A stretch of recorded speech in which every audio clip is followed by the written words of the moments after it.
Hello students, welcome to Saish coaching classes. आणि आज आपण सायन्स पार्ट 2 या सब्जेक्टमधला chapter number 3 life processes in living organism part 2 याचा ऑलरेडी आपण व्हिडिओ 1 आपण अपलोड केलेला आहे. त्यामध्ये बऱ्यापैकी आपण असेक्शुअल रिप्रोडक्शन्स वगैरे ह्या सगळ्या गोष्टींचा अभ्यास चांगल्या रीतीने केला होता.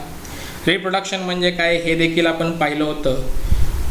आणि आज आपण या चॅप्टर नंबर 3चा पार्ट नंबर 2चा व्हिडिओ आपण आज इथे पाहणार आहोत. आणि या व्हिडिओमध्ये आपण पुढील भागामध्ये जो प्रकार शिकणार आहोत, जो पार्ट शिकणार आहोत, दॅट इज सेक्शुअल रिप्रोडक्शन, या गोष्टीबद्दल आज आपल्याला इथं चर्चा करायची आहे. सो पाहूया sexual reproduction. Sexual reproduction always occurs with in the help of 2 germ cells. Okay, आता एक गोष्ट लक्षात घ्या की मग लास्ट टाईम किंवा याच्या प्रिव्हियस व्हिडिओमध्ये आपण पाहिलं होतं की ज्यावेळेस असेक्शुअल रिप्रोडक्शन आपण पाहतो, तर त्या असेक्शुअल रिप्रोडक्शनच्या वेळेला आपल्याला फक्त काय की युनिसेल्युलर जर्म सेल असले तरी चालत होते, पण इथे मात्र आपल्याला काय पाहिजेत, 2 जर्म सेल्स आपल्याला पाहिजे असतात.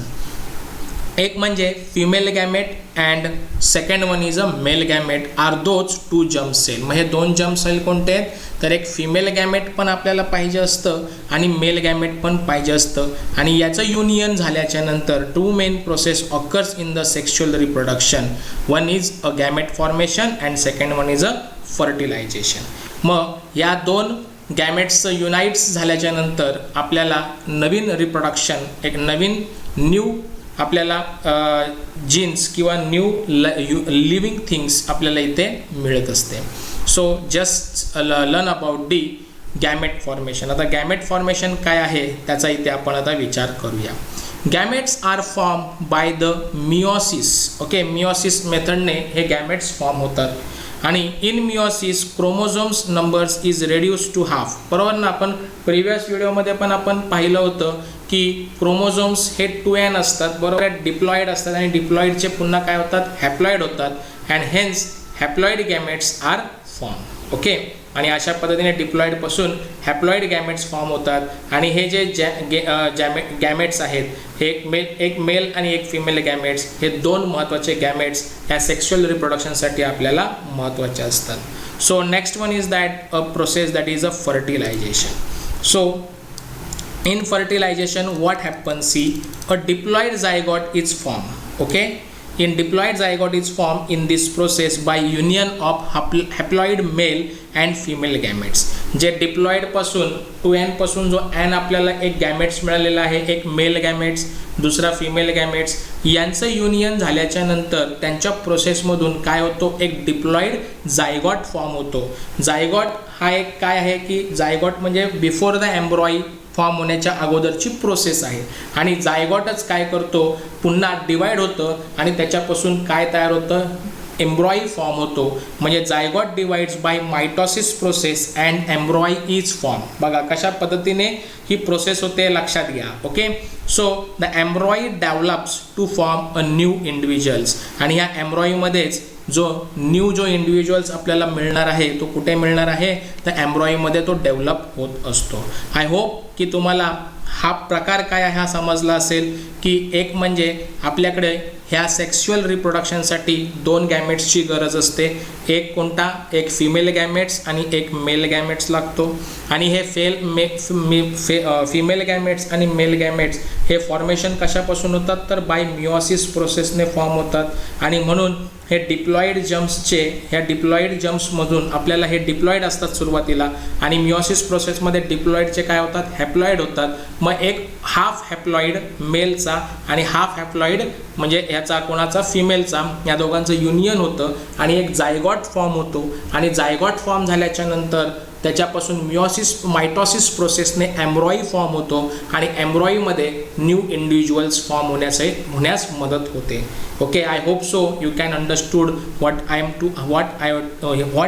They are given or here. Okay, Now two parents, that is a male parents and female parents, are involved in this type of reproduction. या टाईपच्या रिप्रोडक्शन मध्ये दोन पॅरेंट्स इन्व्हॉल्व असतात, एक मेल पॅरेंट्स आणि दुसरं असतं female parents. Fusion of male gametes of male parent okay and female gamete of female parents occur. मग फ्युजन कोणाचं होतं, बरोबर, युनियन कोणाचं होतं, तर मेल गॅमेट्स हा मेल पॅरेंट्सकडनं आलेला असतो, फिमेल गॅमेट्स हा फिमेल पॅरेंट्सकडनं आलेला असतो आणि ह्या दोन्ही गॅमेट्सचं फ्युजन होतं ह्या टाईपच्या रिप्रोडक्शनमध्ये. Due to this new individual always has the recombine genes of both parents. आणि जो न्यू इंडिव्हिज्युअल जो फॉर्म होणार आहे तो म्हणजे त्याचं फॉर्मेशन होणार आहे, रिप्रोडक्शन होणार आहे, त्याच्यामध्ये ह्या दोन्ही जीन्स बोथ पॅरेंट्सचे जीन्स त्या न्यू इंडिव्हिज्युअलमध्ये असतातच. Okay, so hence the new individual shows similarities with the parents for some characters and has some character different than both of the parents. आणि त्याच्यामुळे काही अंशतः जो न्यू बेबी बॉर्न असतो किंवा न्यू इंडिव्हिज्युअल जो फॉर्म झालेला असतो त्याच्यामध्ये काही प्रमाणामधले कॅरेक्टर्स, काही गुणधर्म हे त्या पॅरेंट्सचे गुणधर्म त्याच्यामध्ये थोडेफार असतात आणि स्वतःचे काही गुणधर्म डिफरंट काइंड्स ऑफ डिफरंट आणि पॅरेंट्सपासून वेगळे असलेले काही गुणधर्म देखील त्या न्यू इंडिव्हिज्युअल्समध्ये आपण पाहतो. So diversity in living organism occurs due to the genetic variation. Okay, मग आता या लिव्हिंग ऑर्गॅनिझममध्ये ह्या जेनेटिक व्हेरिएशनमध्ये काही विविधता देखील आपल्याला आढळून येते. ओके, मग so genetic variation helps the organism to adjust with the changing environment and thereby to maintain their existence. Okay, आणि अशा पद्धतीने हे जे जेनेटिक व्हेरिएशन आपल्याला काय करतात की या ऑर्गॅनिझममध्ये किंवा चेंजिंग एन्व्हायरमेंटमध्ये देखील हे टिकून राहिलेले आहेत आणि म्हणून आपली ही ह्युमन बिईंगची लिव्हिंग ऑर्गॅनिझमची स्पीसीज पण आज मेंटेन राहिलेली आहे. So due to this plants and animals can save themselves from being existing. Okay, so let us think about what they given on here. Okay, I hope की तुम्हाला ह्या पॅरेग्राफमधलं गॅमेट फॉर्मेशन आणि fertilisation हे चांगल्या रीतीने समजलं असेल. Okay, so I will move on the next topic. Okay, what is the next they are given. Let's think what would have been happen if the male and female gametes had been diploid. Okay, म्हणजे त्यांनी आपल्याला प्रश्न असा विचारलेला आहे की what would have been happen if the male and female gametes had been diploid. म्हणजे mail gamete आणि फिमेल गॅमेट कसे पाहिजे असतात रिप्रोडक्शनसाठी, हॅप्लॉइड पाहिजे असतात. पण जर ते डिप्लॉइडमध्ये जर आले तर काय होऊ शकतं असं त्यांनी आपल्याला प्रश्न विचारला आहे. म्हणजे काय झालं असतं. सो आता जर आपण आता पाहिलं असेल की एक 2n पासून एक n मेल गॅमेटचा आणि फिमेलमध्ये पण 2n पासून 1n फिमेल गॅमेटचा आणि ह्यांचं फ्युजन होऊन पुन्हा 2n होतं. म्हणजे 2n आणि 2n जर दोन्ही जर आले असते तर 2n + 2n म्हणजे 4n. म्हणजे एक कॉम्प्लिकेटेड केस झाली असती. म्हणजे टेट्राप्लॉइड व्हरायटी आपल्याला तिथे मिळाली असती आणि मग अशा पद्धतीने वेगळ्याच पद्धतीचं काहीतरी मेंटेन झालं असतं हे ते आपल्याला ह्यावरून समजतंय. बरोबर आहे. ओके, ट्विन्सचं तर काही फरक पडत नाही पण वेगळंच काहीतरी निर्माण झालं असतं. बरोबर. So second what happen they are asked us what would have been happen if any of the cells in nature had not been divided by meiosis. म्हणजे याचा अर्थ काय झाला की what would have been happen if म्हणजे जर if any of the cells in nature had not been divided by meiosis. म्हणजे मिओसिसने जर आपलं सेल डिव्हिजन जर झालं नसतं तर काय झालं असतं. जर मिओसिस डज नॉट हॅपन तर मग गॅमेट्सच प्रोड्यूस झाले नसते. राईट ना. जर हे मिओसिसच झालं नसतं तर लक्षात आलं असेल ना आता की 2n हे डिप्लॉइड आहे आणि मिओसिस प्रोसेस काय करते की डिप्लॉइडचं रूपांतर हॅप्लॉइडमध्ये करते. मग मिओसिस प्रोसेसच जर झाली नसती तर काय झालं असतं, गॅमेट्स प्रोड्यूसच झाले नसते आणि त्याच्यानंतर मग हे रिप्रोडक्शनची प्रोसेसच झाली नसती. ओके, आय होप सो की तुम्हाला ह्या प्रश्नांची उत्तरं चांगल्या पद्धतीने मिळाली असतील. ओके, चलो तर मग आता आपण जाऊया पुढच्या टॉपिककडे. काय आहे बरं पुढचा topic. See here, sexual reproduction in plants.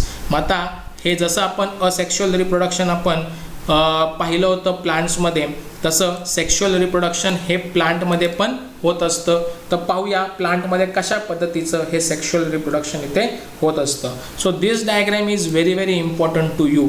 Okay, this one. Okay, ही जी डायग्राम दिसते ही आता पूर्ण खाली घेतल्यावर तुम्हाला दिसेल. पहिला आपण हे सगळ्याची इन्फॉर्मेशन आपण लर्न करून घेऊया की what they want to say on here. Okay, flower is a structural unit of a sexual reproduction in plants.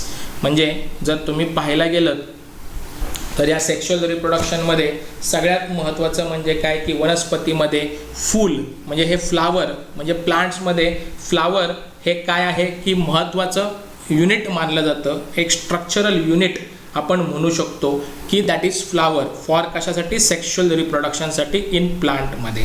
Okay, in plant the flower is a very very important structural unit to doing a reproduction in plant. Okay, so it consists of a 4 floral whorls. Okay, 4 floral whorls. whorls म्हणजे आता एक अवयव म्हणू शकता तुम्ही.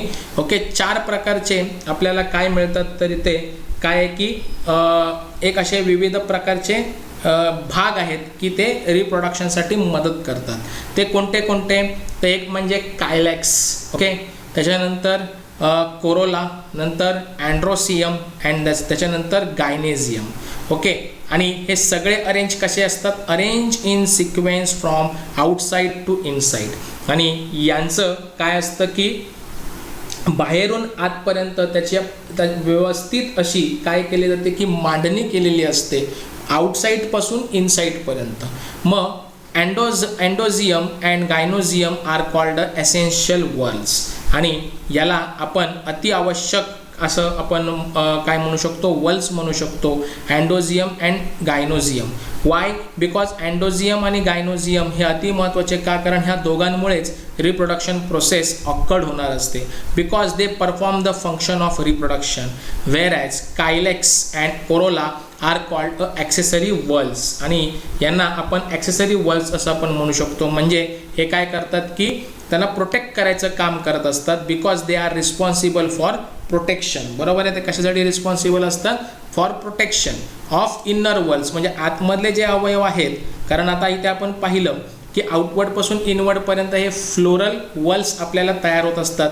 आणि हे floral वल्सचं काय करायला लागतं, आपल्याला प्रोटेक्शन पण करावं लागतं. आणि ह्या प्रोटेक्शनची जबाबदारी कोणावरती असते तर या कायलेक्स आणि कोरोला वरती असते. Okay, so member of calyx are called as a sepal. जर तुम्ही डायग्रॅम जर नीट पाहिली तर तुम्हाला इथे लक्षात येईल की member of calyx is called as a sepals. See इथे तुम्हाला इथे सीपल दिसतोय, दिस इज अ सीपल. ओके, हा सीपल आहे, हा कायलेक्सचा मेंबर असतो. सीपल म्हणजे काय की हे जे तुम्हाला पॅडिसल दिसतंय ना, पॅडिसल म्हणजे ह्याला आपण मराठीमध्ये देठ म्हणतो, फुलाचं देठ. आणि ह्या देठाच्या वरती जसं ते एक पाकळ्यासारखा असं पानासारखा जो भाग असतो ह्याला आपण कायलॅक्स म्हणतो. आणि कायलॅक्सचा महत्त्वाचा भाग हा काय आहे तर सीपल, त्याला आपण सीपल असं आपण इथं म्हणतो.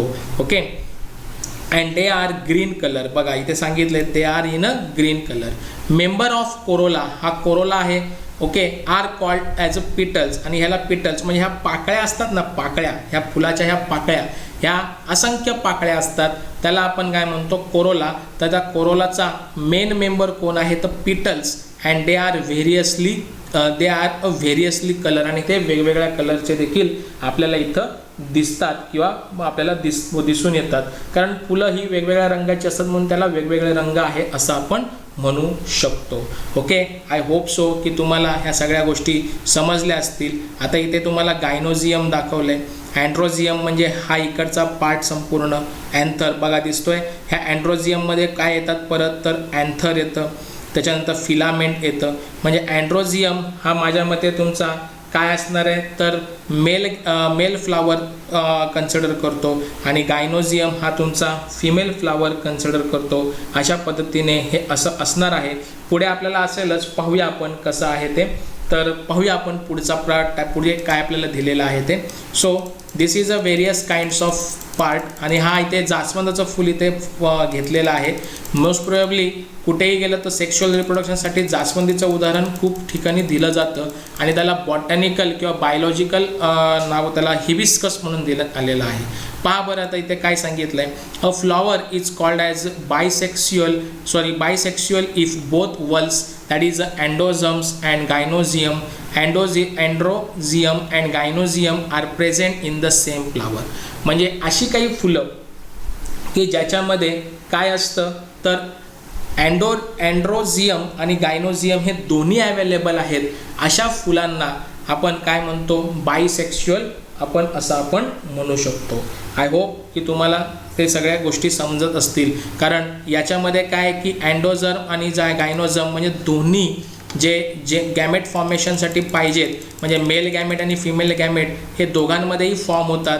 ते एका ज्या फुलामध्ये हे दोन्ही गॅमेट्स फॉर्म होण्याची क्षमता असते त्याला आपण काय म्हणतो तर बायसेक्शुअल असं आपण म्हणतो.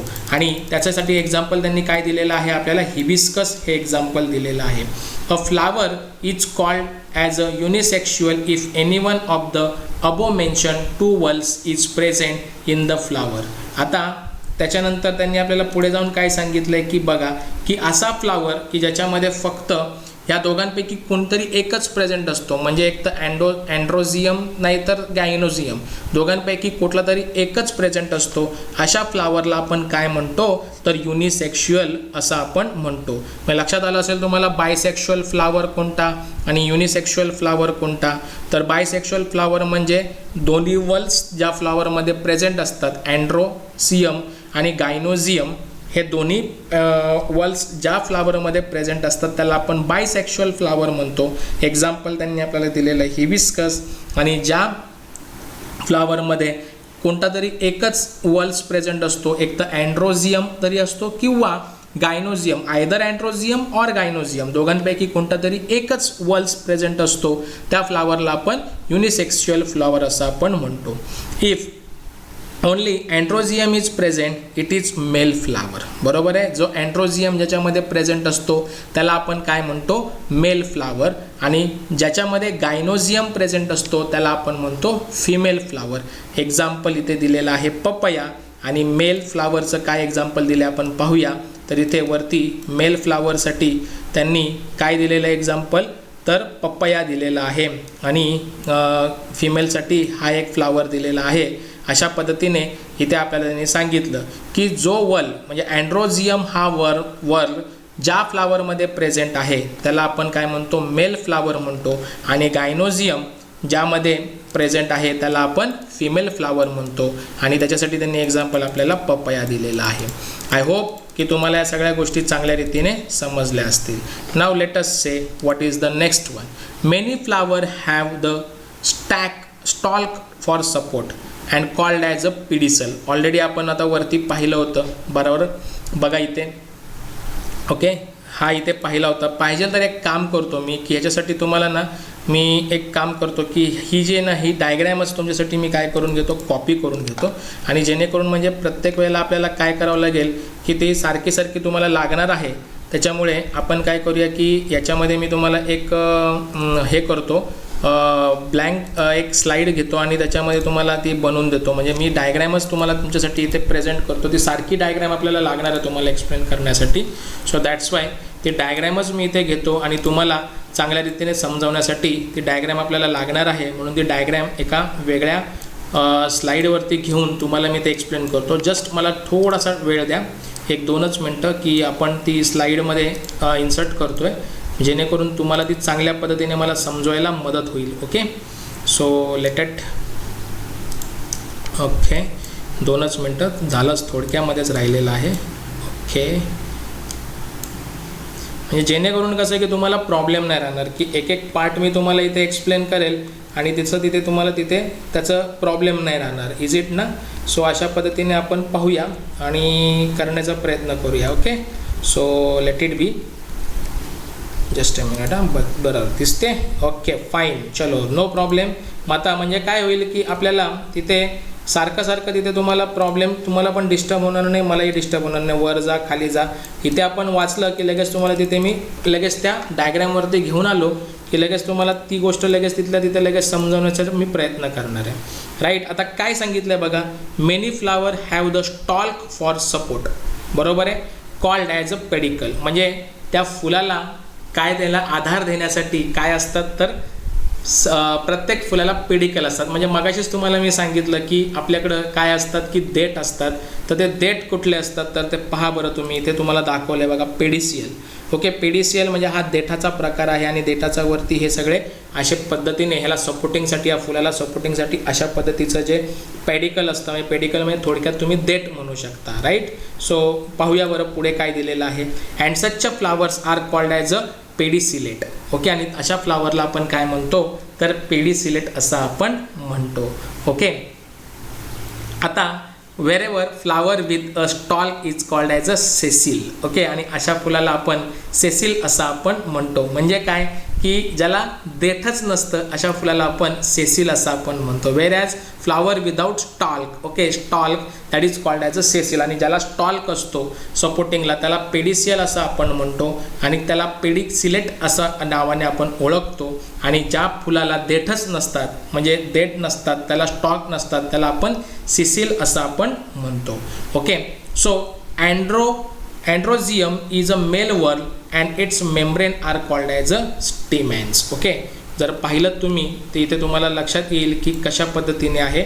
हा जो अँड्रोझम आहे आणि इथे स्टीमेन हे जे दिसत आहेत ना तुम्हाला रेड कलरचे, याला आपण अँथर म्हणतो आणि हे त्याचं फिलामेंट आहे. आणि इथे काय तयार होतात की हे स्टीमेन तयार होतात असं इथे आपण म्हणतो. ओके, पहा बरं. Androzium is a male whorl and its member are called as a stamens.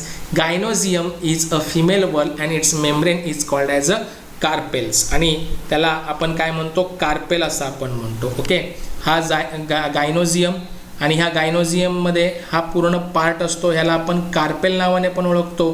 आणि अँड्रोझियमला आपण कुठल्या नावाने ओळखतो तर स्टिपेल नावाने देखील ओळखतो. लक्षात आलं असेल तुमच्या, स्टीमेन्स नावाने देखील ओळखतो. Members of gynoecium are called as a carpel. Okay, so this may be separated or a united. Okay, आणि हा सेपरेट असतो आणि युनायटेड होण्यासारखा असतो. Ovary is present at the basal end of each carpel. जर तुम्ही पाहिलं त्या डायग्रॅमकडे तर हा जो पूर्णपणे हा जो बेस आहे, या बेसमध्ये ओवरी तयार होते. इथे दिसतंय तुम्हाला ओवरी तयार होते. ह्या गायनोझियममध्ये ही संपूर्ण ओवरी तयार होते आणि ह्या कार्पेलमध्ये सगळ्या गोष्टी तयार होत असतात. आणि अँडोझियममध्ये म्हणजे इथे त्यांनी सांगितलं बघा पुढे आपल्याला. ओके, लक्षात येते सगळ्यांना. So a hollow style comes up from the ovary and stigma is present at the tip of the style. Okay, आणि टिप ऑफ द स्टाईलला हा जो स्टिग्मा असतो, हा स्टिग्मा इथे काय होतो की प्रेझेंट असतो, म्हणजे इथे येतो. कुठून, या इथून. ओके, सो लेटसचे काय होतं पाहूया. Ovary contains one or more ovules. Embryo sac is form in each ovule by meiosis and each embryo sac consist of a haploid egg cell and 2 haploid polar nuclei. आता त्यासाठी मी तुम्हाला अजून एक diagram तुम्हाला इथे दाखवतो की खाली इथे तिला डायग्रॅम दिलेली आहे. हे अशा पद्धतीने ओवरी तुमची तयार होते. इथे जर पाहिलं असेल की हा ओवरीचा भाग आहे आणि ह्या ओवरीमध्ये हा ओवरीचा पार्ट आहे, हा संपूर्ण ओवरीचा पार्ट आहे.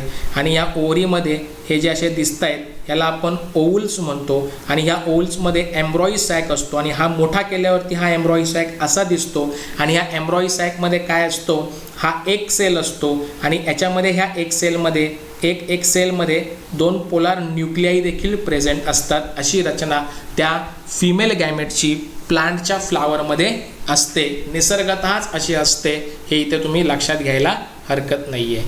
ओके, सो पाहूया बरं आता पुढे काय होतं आहे. Okay, so just a minute, मी जरा थोडंसं वरती येतो.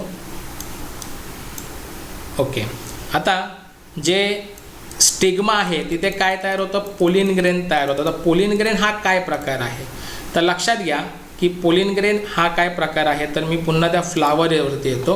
हा जो अँथर आहे किंवा हा फिलामेंट आहे, अँड्रोझियमचा पार्ट आहे. ह्या इथे जसं आपण स्पोर्स बघितलं होतं, पोर्स. ओके, पोर्समध्ये आपण जे बघितलं होतं स्पोर फॉर्मेशनमध्ये जो आपण बुरशीचा जो पार्ट पाहिला होता याच्या प्रिव्हियस व्हिडिओमध्ये, त्यामध्ये तुम्हाला मी कसं सांगितलं, त्या पोर्सवरती काय होतं की पोर्स फुटतो आणि पोर्समधून मग बरेचसे असे तंतुमय असे पदार्थ बाहेर पडतात.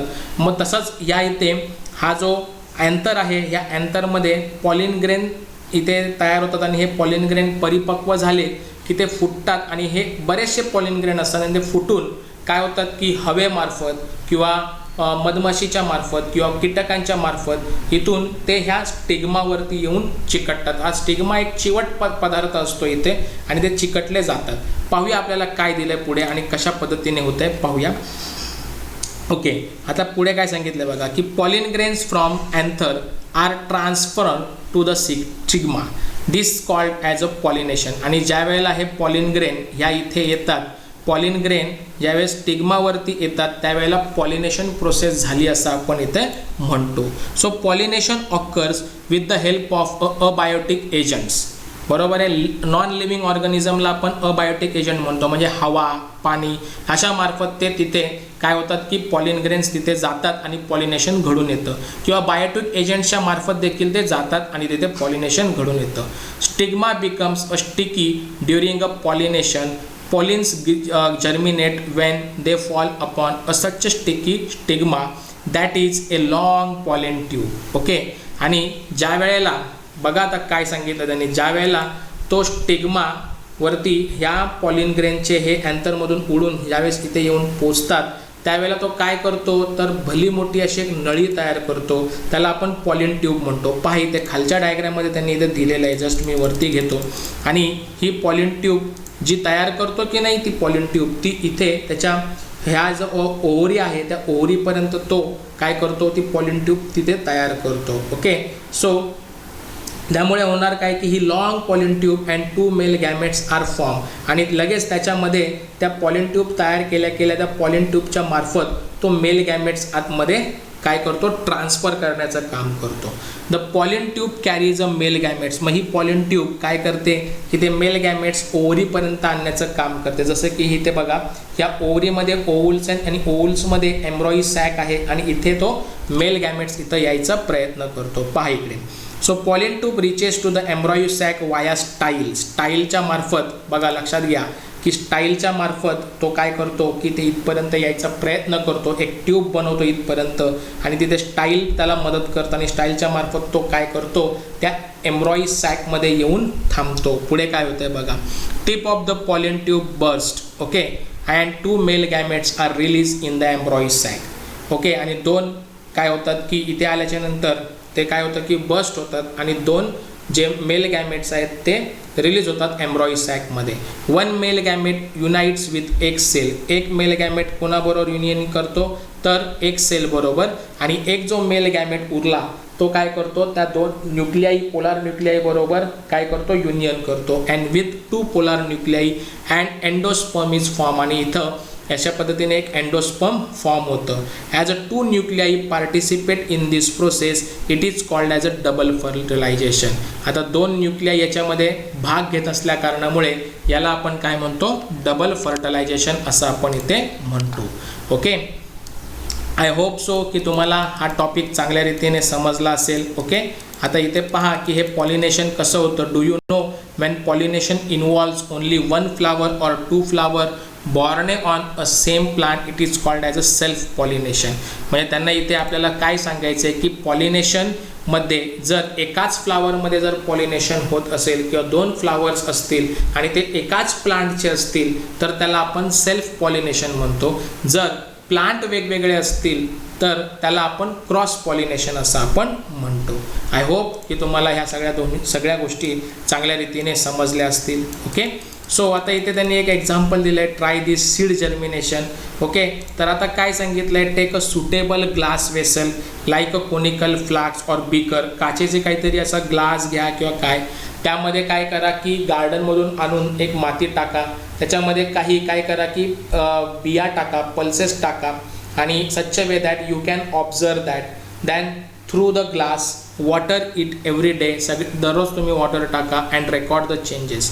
काय होईल बघा, ह्या बियांचं रूपांतर, त्याला अंकुर फुटतो, अंकुर फुटल्यानंतर त्याला असे पद्धतीची पानं फुलतात आणि त्याचं रूपांतर मग अशा एका छोट्याशा प्लांटमध्ये होतं. Oval develops into seeds, oval developed होतं सीडमध्ये. ओव्हरी इंटू फ्रूट, मग त्याचं फ्रूट होतं. आफ्टर फर्टिलायझेशन, फर्टिलायझेशन झाल्यानंतर त्याचं फ्रूट होतं. तुम्ही बघितलं असेल की फ्रूटमध्ये बऱ्याच बिया असतात आणि त्याचं फर्टिलायझेशन झाल्यामुळे फ्रूट असतं. Seeds falls upon the ground when fruits break up and there germinate in the soil under a favourable condition. So zygote develops at the cost of food stored the endosperm of speed and does a new plantlet is formed. This is called as a seed germination. I hope की तुम्हाला हा देखील topic चांगल्या रीतीने समजला असेल. Now what is the next one, that is a sexual reproduction in human being. पाहूया तर काय आहे. ओके, आता त्यांनी आपल्याला इथे एक प्रश्न विचारलेला आहे. काय प्रश्न विचारला आहे, which different hormone controls the function of human reproductive system. Okay, which different hormones control the function of a human reproductive system through the chemical coordination. तर आता तसं पाहायला गेलं तर FSH आणि त्याचबरोबर LH हे दोन मेन ग्लँड्स आहेत की जे सिक्रेट करतात. आता हे तुम्हाला इन डिटेल्स 12th स्टँडर्डला गेल्यावरती तुम्हाला डिटेल्स आहेत त्याचे की कोणते कोणते ते केमिकल कोऑर्डिनेशन त्याच्यामध्ये होतं आणि कोणते हार्मोन्स आहेत. ते हार्मोन्स तुम्हाला डिटेल्समध्ये लर्न करायचं आहे. आणि LH is also known as ICSH in males and its function in the male body differently. आणि अशा पद्धतीने गोनाड्स असतात मेल आणि फिमेल्समध्ये. हार्मोन्स ते काय करतात, सिक्रेट करतात आणि त्याच्यामुळे काय होतं की मेल आणि फिमेल रिप्रोडक्टिव्ह फंक्शन चांगल्या रीतीने व्हायला सुरुवात होते. आणि हे हार्मोन्स कसे असतात तर टेस्टोरियम असतात, secreted from the testis in male. मेलमध्ये टेस्टिस नावाचा एक प्रकार असतो, तिथून ते सिक्रेट होतात. आणि फिमेलमध्ये काय असतं तर oestrogen and progesterone secreted from the ovaries in females. आणि अशा पद्धतीने हे जे हार्मोन्स आहेत हे आपल्याला मदत करतात. तर हे हार्मोन्सच्या बाबतीमध्ये तुमचा हा जो अभ्यास आहे हा तुम्हाला इन डिटेल्स 12th स्टँडर्डला इन डिटेल्स तुम्हाला तिथे अभ्यास करायचा आहे. इथे जस्ट त्यांनी एक कॅन यू रिकॉल म्हणून प्रश्न विचारला आहे. So no problem.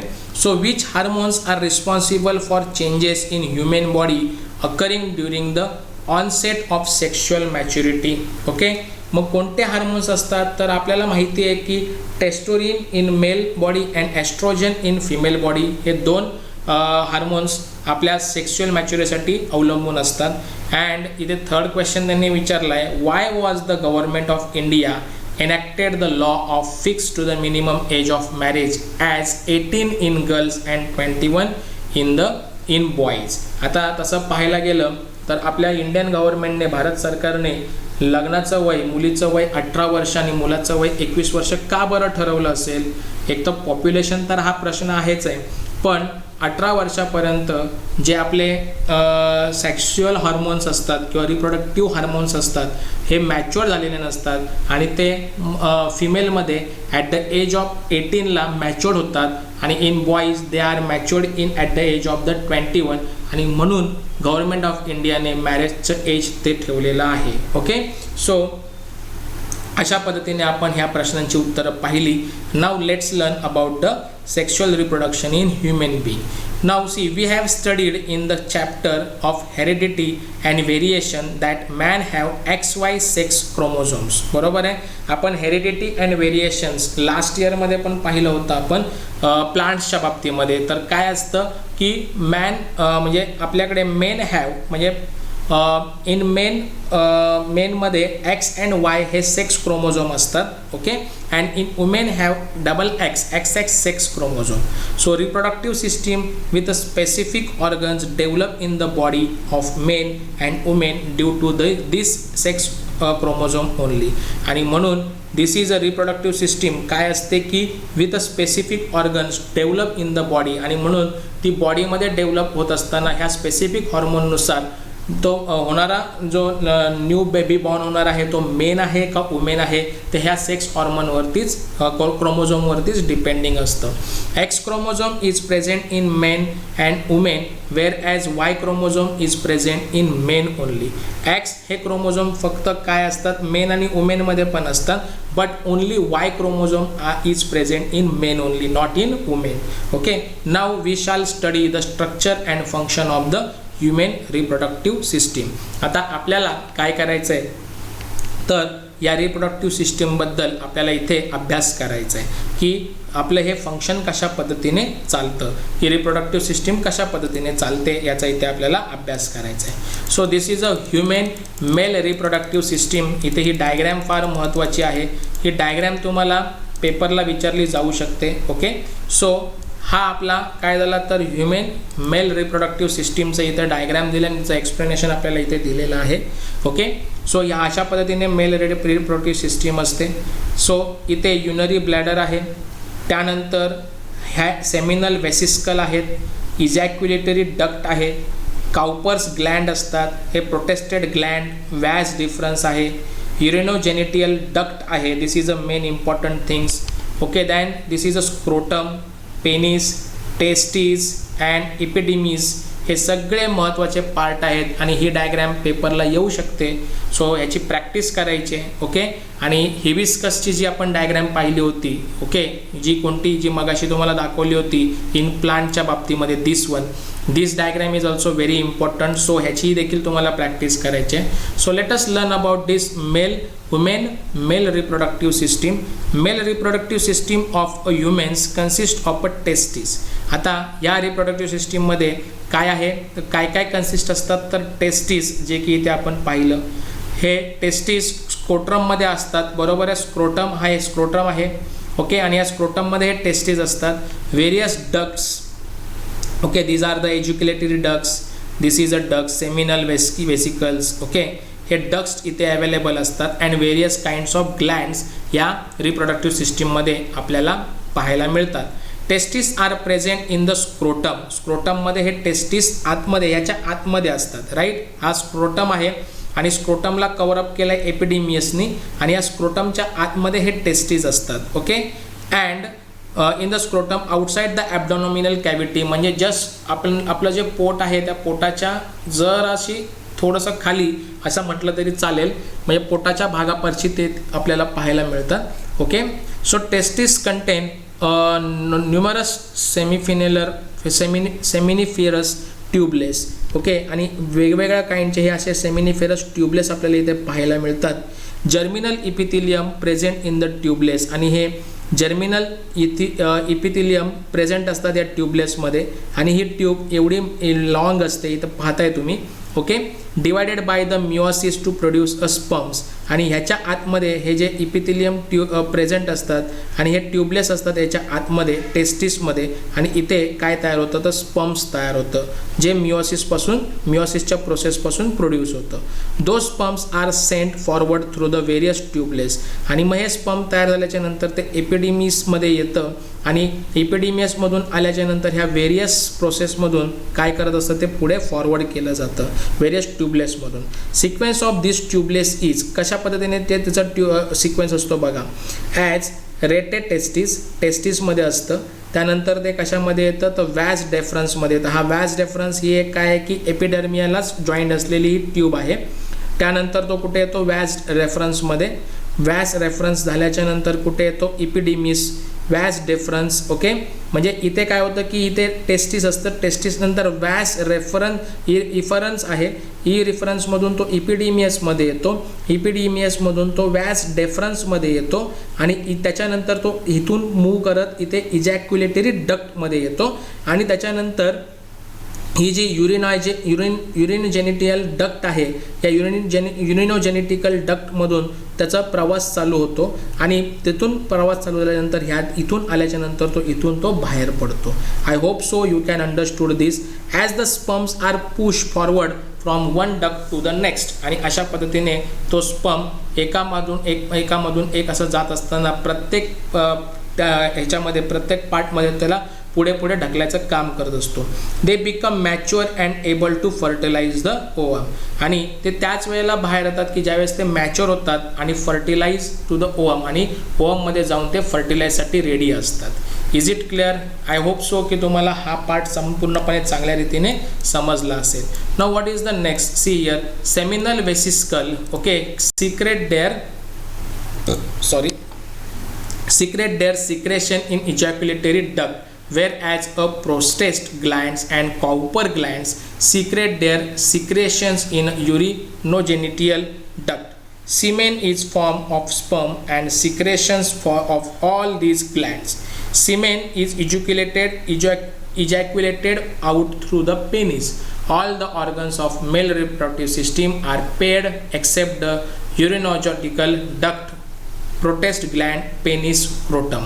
ओके, जर तुम्ही आता पाहिलं या डायग्रॅममध्ये तर त्यांनी काय सांगितलंय की हे जे बाकीचे जे तुम्हाला इथे दिसत आहेत की ह्या ज्या काही गोष्टी तुम्हाला इथे दिसत आहेत की त्यांनी सांगितलं की इथे हा जो पेनिस जर सोडला तर सगळ्यांची पेअर आहे, आणि ह्या pairs prostate gland, vas deferens, ejaculatory duct ह्या स्पर्ममध्ये सिमेन्स नावाचं सिक्रेशन क्रिएट करतात, सेमिनल वेसिकल अजून सिक्रेशन करतात, आणि मग ते मॅच्युअर्ड बनवतात, आणि मग त्यानंतर ह्या युरिनोजेनिटल डक्टमधून ते काय करतात, बाहेर पडतात. म्हणजे हे जर युरिनोजेनेटिकल डक्ट सोडलं आणि जर पेनिस सोडलं तर सगळ्यांच्या काय आहेत, एक एक अशा जोड्या आहेत इथे, असं त्यांनी इथे सांगितलेलं आहे. I hope you can understood this, आणि चांगल्या पद्धतीने तुम्हाला समजलं असेल. Okay, so let's learn about the human female reproductive system. Okay, so this is a human female reproductive system आपण इथे पाहतोय. So this is the diagram. This diagram also important to you. So this is a ovary, this is a oviduct. ही एक अशी नळी आहे. Okay, हा ovary ही अशा पद्धतीने असते, पण तुम्हाला लर्न होण्यासाठी त्याचा अर्धा भाग इथे असा कापून तुमच्यासमोर इथे दाखवण्यात आलेलं आहे की इंटरनल स्ट्रक्चर त्याचं दाखवलेलं आहे. त्यानंतर हे ओव्हरीमध्ये असे काही पार्ट्स असतात, आणि त्याच्यानंतर हा युटेरस आहे. ओके, हा ओव्हिडक्ट आहे, आणि हे वजायनाचा पार्ट आहे. ओके, सो पाहूया आपण काय आहे. All organs of female reproductive system are in abdominal cavity. Just आपल्याला उदरपोटाच्या वरती या सगळ्या ऑर्गन्स फिमेलमध्ये प्रेझेंट असतात. So it includes a pairs of ovaries. इथे ओव्हरीजच्या काय असतात की जोड्या असतात, इथे एक आणि इथे एक, बरोबर आहे. अँड ओव्हिडक्ट्स ऑल्सो, ओव्हिडक्ट्सची पण पेअर ऑफ ओव्हिडक्ट्स असते, ह्याची पण एक जोडी आहे ओव्हिडक्ट. इथे पण एक ओव्हिडक्ट आहे, इथे पण एक ओव्हिडक्ट आहे. एक सिंगल युटेरस असतो and a vagina. Beside a pair of a Bartholin gland is also present. Okay, या सगळ्यांच्या पाठीमागे बार्थोलियन ग्लँड्स पण असतो. Generally every month and ovum is release. प्रत्येक एव्हरी मंथमध्ये एक ओवम रिलीज होतो. या कशातून? ओव्हरीमधून, बरोबर आहे, ओव्हरीमधून रिलीज होतो. In a abdominal cavity alternately from each ovary. Free end of oviduct is a funnel like. आणि ह्याला नरसळ्यासारखं असं बांधून घेतलेलं असतं, आणि अशा पद्धतीने नखांनी असं बोटांनी असं पकडल्यासारखं आहे बघा ही ओव्हरी. आणि ह्या ओव्हरीमधून ह्या नरसळ्यासारख्या बांधून ठेवलेल्या ह्या ओव्हिडक्टमध्ये तर काय होतं की तो ओव्हिडक्टमध्ये तो जो हे आहे ओवम आहे, हा ओवम इथे यायचा प्रयत्न करतो, इथे येतो. And opening is present at the centre of it and the oocyte enters in the oviduct. आणि उसाइट इथे येतात, या इथे येतात. ओके, याला आपण ओव्हिडक्ट असं आपण म्हणतो. Through that opening cilia are present on inner surface of oviduct and this cilia pushes oocyte towards the uterus. आणि इथे सिलिया नावाचं एक ऑर्गन्स प्रेझेंट असतं किंवा केमिकल असं म्हणू शकतो, आणि ते त्या ओव्हिडक्टला किंवा ओसाइटला, जे ओसाइट्स बाहेर आलेले आहेत या ओव्हरीमधून, ते एव्हरी मंथमध्ये बाहेर येतात. आणि एव्हरी मंथमध्ये बाहेर आल्याच्यानंतर जे सिलिया आहे ते सिलिया त्याला ढकललं जातं, आणि त्या ढकलल्यानंतर ते युटेरसमध्ये येऊन थांबतं. मग पुढे काय होतं, let us see what happen. That is a gamete formation. मग गॅमेट फॉर्मेशन म्हटल्यावरती नेमकं काय हे आता इथे आपण पाहूया. So let us check what is the gamete formation. Okay, so both gametes that is a sperm and ovum are form by the meiosis. बरोबर आहे, स्पर्म मेलमध्ये आणि ओवम फिमेलमध्ये, आणि हे मिओसिस प्रोसेसने फॉर्म होतात. Sperms are produced in testes of man from beginning of maturation, that is a puberty till death. हे स्पर्म्स हे कुठे तयार होतात? मेनमध्ये, टेस्टिसमध्ये तयार होतात आणि beginning of maturation, that is a puberty. Puberty म्हणजे कधी? तर साधारणतः 17, 18, 16, 17 वयामध्ये आल्यावरती त्यांचे मॅच्युरेशन्स व्हायला सुरुवात होते आणि त्यावेळेला स्पर्म प्रोड्यूस व्हायला तयार होतात आणि हे स्पर्म तयार झाल्याच्या नंतर त्या मेल ह्युमन बिईंगची जोपर्यंत डेथ होत नाही तोपर्यंत ते स्पर्म प्रोड्यूस होत असतात. However in case of women at the time of birth, आणि वुमेनमध्ये जर पाहायला गेलं तर ज्यावेळेला त्या फिमेल ऑर्गनचा म्हणजे फिमेल बिईंग्स ह्युमन बिईंग्सचा ज्यावेळेस जन्म होतो त्यावेळेला 2 to 4 million immature oocytes in the ovary of female foetus. Okay, त्या फिमेलच्या फायटसमध्ये जवळजवळ 2 ते 4 मिलियन हे अनमॅच्युअर ओसाइट त्यावेळेला फॉर्म झालेले असतात जन्माच्या वेळेलाच.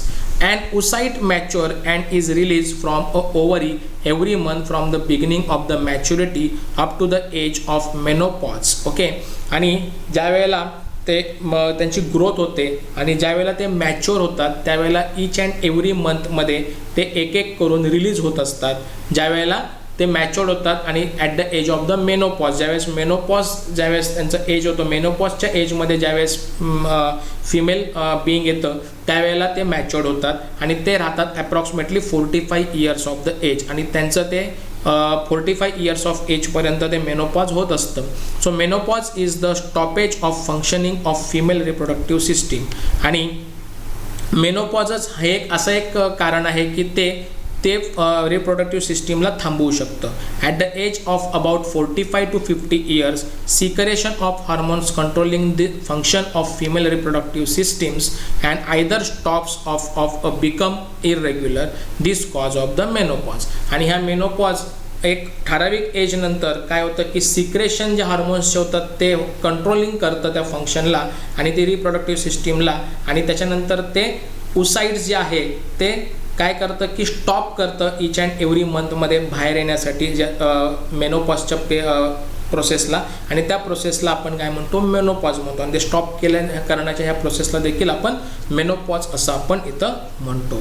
सो दिस इज अबाउट दिस. नाव आता हा जो नेक्स्ट पार्ट आहे फर्टिलायझेशन. ओके, हा फर्टिलायझेशन हा आपण पार्ट जो आहे हा आपण काय करूया की आय थिंक की जवळजवळ आता आपला हा व्हिडिओ पण फार लेंदी झालेला आहे जर तसं पाहायला गेलं तर, आणि आय होप की तुम्हाला या सगळ्या गोष्टी चांगल्या रीतीने समजल्या असतील अशी मी आशा करतो. की आता आपण आजच्या ह्या लेक्चरमध्ये जवळजवळ सेक्शुअल फॉर्मेशनवरती बरीच चर्चा केली आणि त्यानंतर आता हा फर्टिलायझेशन हा जो रिमेनिंग पार्ट आहे, चॅप्टर मोठा आहे, हा बाकीचा जो रिमेनिंग पार्ट आहे आपण पार्ट नंबर 3 मध्ये आपण लर्न करूया. सो ह्या पार्ट नंबर 2 पर्यंत मी इथे थांबतो. आय होप की तुम्हाला आजच्या ह्या व्हिडिओमध्ये सगळ्या गोष्टी चांगल्या रीतीने समजल्या असतील. Examination point of view diagram किती महत्त्वाचे आहेत, त्या डायग्रॅमची तुम्हाला प्रॅक्टिस करायची आहे हे देखील महत्त्वाचं आहे. आणि अशा पद्धतीने हा पार्ट नंबर 2 आपला इथे संपला असं घोषित करतो. And thank you for watching this video.